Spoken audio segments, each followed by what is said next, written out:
안녕하세요. 저는 요식업 쪽에서 일을 종사하다가 이제 가게 사정으로 이제 매출 현황이 좋지 않아서 이제 인원 감축으로 인해서 일을 그만두게 되었고, 제가 그 이후에 제 정신 상태나 뭐 심리적 불안감으로 인하여 일자리를 구할 수 없는 상황에서 이제 제가 손을 대서는 안 되는 불법 토토에 손을 대었고, 이제 그로 인해서 자금 마련이 필요했어가지고 중고나라 사기를 저지르게 되었습니다. 제가 처음에 판매한다는 물품은 제가 현재 가지고 있지 않았지만, 이제 그냥 사진 같은 거를 인터넷 검색해서 이제 제가 복사를 한 다음에 게시글을 올려서 이제 구매자분들에게 시세보다 훨씬 싼 금액으로 판매를 하고, 직거래가 아닌 택배 거래를 한다는 명분으로 하여 이제 구매자분들에게 먼저 선입금을 받고 이제 물품을 보내주지 않는 이렇게 형식으로 범죄를 진행하게 되었습니다. 이제 제가 그 금액으로 이제 불법 토토를 하게 되었고, 이제 돈을 잃고 또 그 돈이 없다 보니까 이렇게 또 다른 분들에게 물품을 또 판매한다는 방식을 반복적으로 하여 이제 돈을 이제 피해자분들에게 받았고, 이제 피해자분들은 물품을 받지 못했기 때문에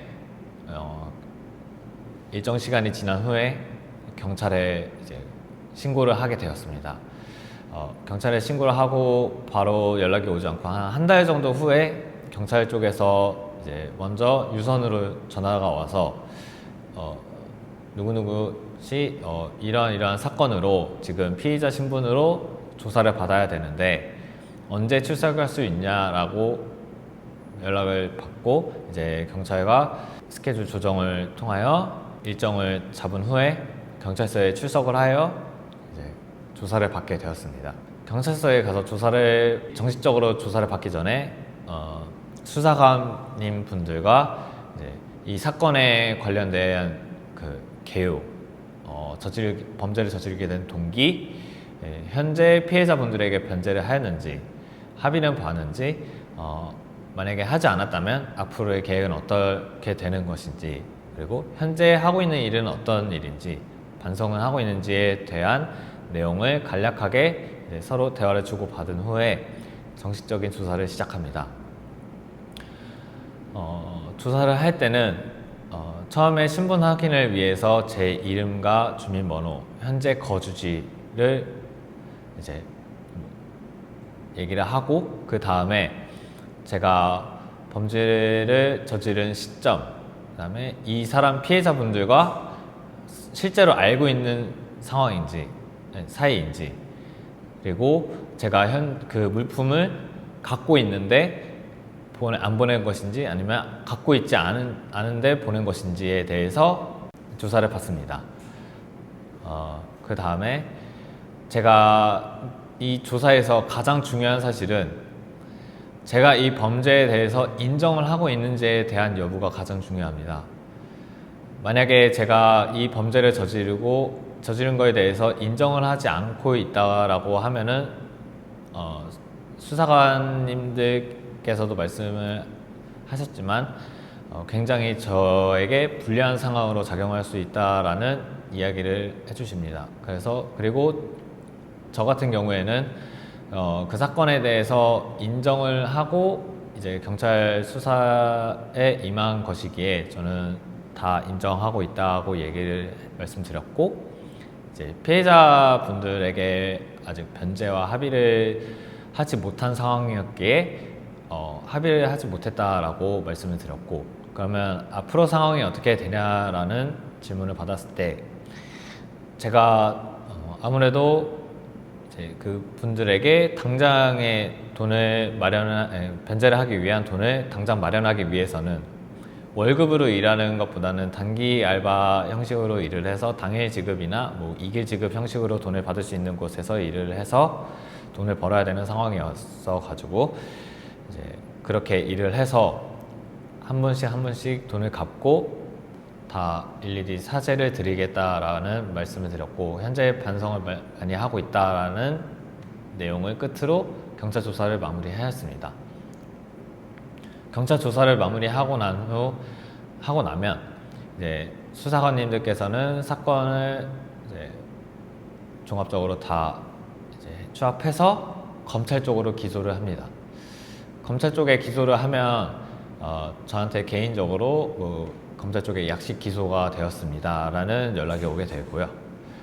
연락이 오게 되고 나서 이제 검찰 쪽에서는 판단을 해가지고, 이게 만약에 좀 더 조사가 필요한 내용이 있다, 내용적으로 좀 이제 미약한 부분이 있다라고 판단이 되면 검사 쪽에서 이제 저를 또 출석 요구서를 보내서 이제 출석을 해서 조사를 받게 되는 그런 상황, 이렇게 단계로 이루어지게 되는데요. 저 같은 경우에는 검찰 쪽에서 따로 그렇게 출석 요구를 하지 않고 검사 쪽에서 판단을 해서 이제 구공판 결정이 되었습니다라는 통보를 제가 받게 되었습니다. 현재 상황 같은 경우는 맨 처음에 제가 피해자가 현재 총 5분 정도 계시는데, 제가 이게 한 번에 다 기소가 된 상황이 아니고 처음엔 2분 정도가 먼저 신고를 하신 상태에서 이제 기소를 하게 되어서, 그 다음에 구공판이 되고 나면 공판기일이 잡히게 되는데, 기일이 잡히게 되고, 그렇게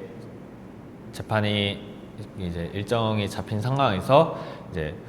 또 추후로 다른 사건이 이게 기소가 되면서 이제 사건이 병합이 되게 되고, 그러면은 그렇게 돼서 이제 기일이 조금씩 연기가 되게 된 상황이어서 현재는 이제 내일 7월 16일에 공판기일, 첫 1차 공판기일 날짜가 잡혀있는 상황입니다. 제가 유식업에 종사를 하고 있었던 상황이었는데, 갑자기 그런 상황이, 그러니까 일을 그만두게 된 상황이 되어서 제 입장에서도 스스로 좀 많이 당황스럽기도 하고, 어떻게 해야 될지에 대해서 굉장히 많은 고민을 했었는데, 제 스스로가 너무 게으르기도 했고 좀 심신적으로도 불안정한 상태였어서 절대 손을 대지 말아야 되는 불법 토토 쪽에 손을 대게 되어서 이런 상황이 초래되었습니다. 절대 누구의 탓도 하지 않고 제 스스로 제가 저지른 잘못이기에 충분히 지금 반성을 하고 있고, 앞서 말씀드렸다시피 현재 단기 알바를 통해서 이제 돈을 조금씩 모아서 피해자분들에게 한 분씩 이제 연락을 드려서, 제가 이런 상황이었고 선처를 부탁드리며, 제가 그 피해 금액에 대해서는 정말 꼭 지금 다시 보내드릴 거고, 정말 용서를 구하면서 변제 및 합의를 할 예정입니다. 앞으로는 이런 불법 토토 이런 거에 대해서는 절대 손을 대지 않을 거고, 정말 제 돈이 귀한 만큼 그 이상 남들에게도 소중한 돈인데, 제가 그거에 대해서 너무 간과하고 소홀히 생각했던 제 자신에 대해서 반성을 하고, 앞으로는 정말 제가 스스로 노력하고 제가 땀 흘려서 열심히 일해서 돈 벌고 살아갈 계획입니다. 감사합니다.